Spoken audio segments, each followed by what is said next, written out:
অনেক বছরা দেশে থেকে একটা পাগলি আসতেছে, ওর নাম রাবিয়া বাসুরি। বলেন সুবহানাল্লাহ। ওনাকে আয় জ্ঞানের জন্য আল্লাহ হুকুম দিছে, এই কাবা তুমি তাড়াতাড়ি রাবিয়া বাসুরিকে আগে নিয়ে এসো, না হলে তোর বেয়াদবি হবে। সুবহানাল্লাহ। যখন কাবা শরীফ তার ভিটার মধ্যে আসলো, রাবিয়া বাসরিও আসলো। ইব্রাহিম আদম হেসে পাগলিক রাবিয়া বাসরি বলল, তুমি কি ইবাদত করলাও, তোমার আল্লাহর ঘর আইগা নিয়ে এলো। তখন বললো ইব্রাহিম আদম, তার কি ইব্রাহিম আদম কিন্তু চেনেন না, দেখায় নাই কিয়া।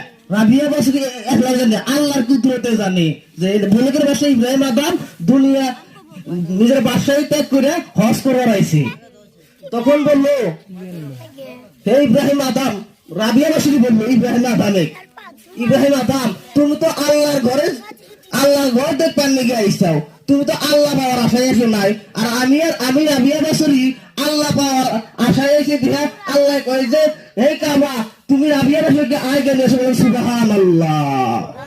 শুকনা খরিদ আগুনে ধরে না, তাকে না আর খরির সিন, আল্লাহ রঙে রং মিশাইলে থাকবে না আর তোমার সিন।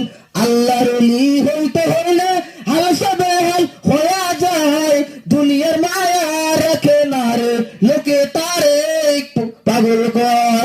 লা ইলাহা ইল্লাল্লাহ,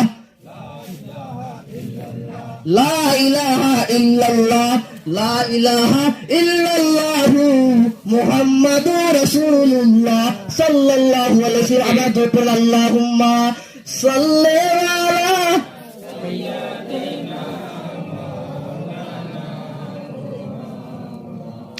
ওয়া আলা আলি